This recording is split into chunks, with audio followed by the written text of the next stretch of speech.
지난주 의총에서 이대로 공수처법 안 된다 소신 발언하셨잖아요. 사실 오늘 나오시기 굉장히 곤란한 상황이에요. 왜냐하면 보세요. 총선을 앞두고 있죠.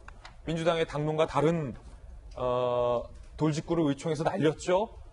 지금 조홍천 의원 연설에 감화돼서 바른미래당 의원들도 나도 반대표다라고 지금 나오고 있는 상황이죠.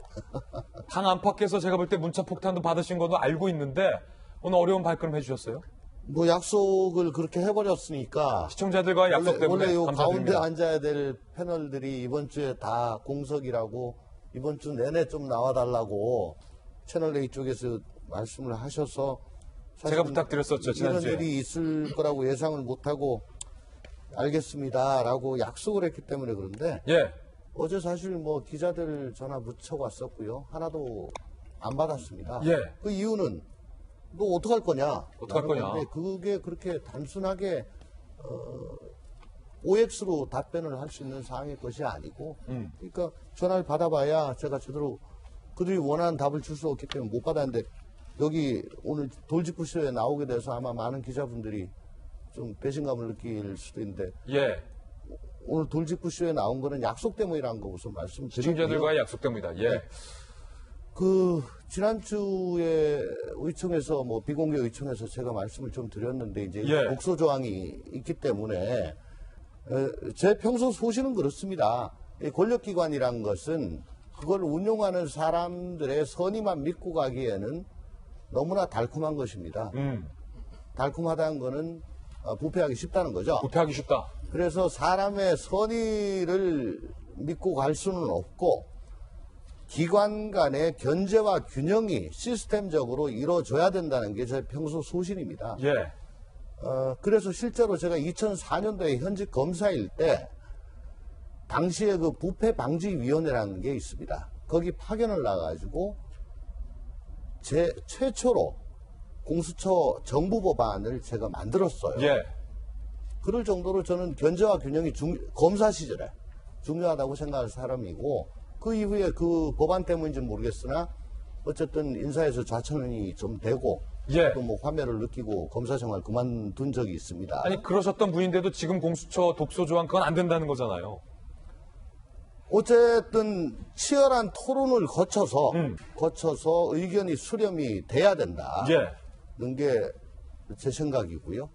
그래서 뭐 주말 사이에 얘기가 좀 많았었고 또 거기다 권은희 수정안이라는 변수가 또 생겼기 때문에 예. 그것까지도 이제 또 한 번 더 거쳐서 뭐 어떻게든 당의 입장이 정해지겠죠. 예.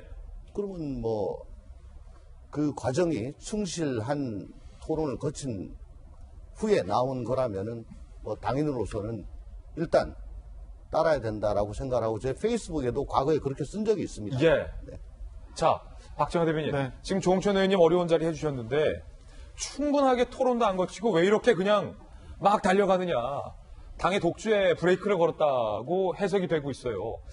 특히나 오늘 그 독소 조항을 뺀, 공수처는 하되 독소 조항을 뺀 권은희 수정안도 나왔잖아요, 주말 사이에. 그러니까 그것도 좀 얘기해보자. 이게 지금 조홍천 의원님 같은 소신파 국회의원들의 주장인데 민주당에서는 일단은 이 주장을 받아들이지는 현재 않고 있는 상황 같아요. 박정희 대변인 아까 얘기해봤듯이 지금 민주당 내에서 예컨대 6명이 이탈표가 나면 공수처법은 부결되는 거잖아요.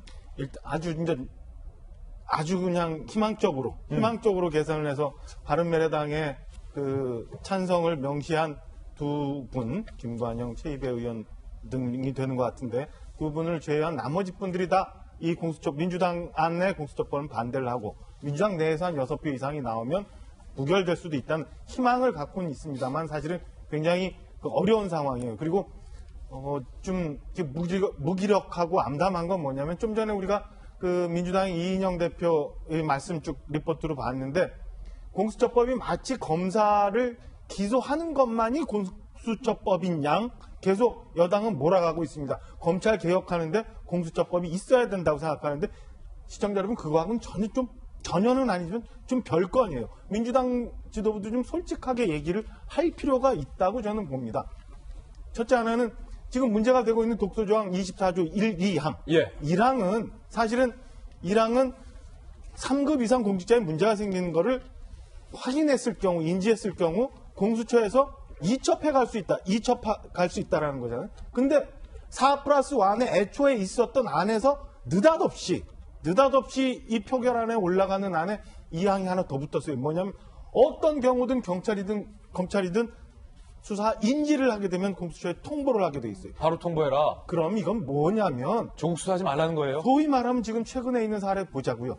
유재수 전 부시장건에 대해서 인지를 해서 검찰이 수사를 하려고 할 경우 이거 공수처에서 갖고 가서 그냥 말아먹으면 세상에 태어나지 않습니다. 국민들 모르고 넘어갈 수도 있는 거예요.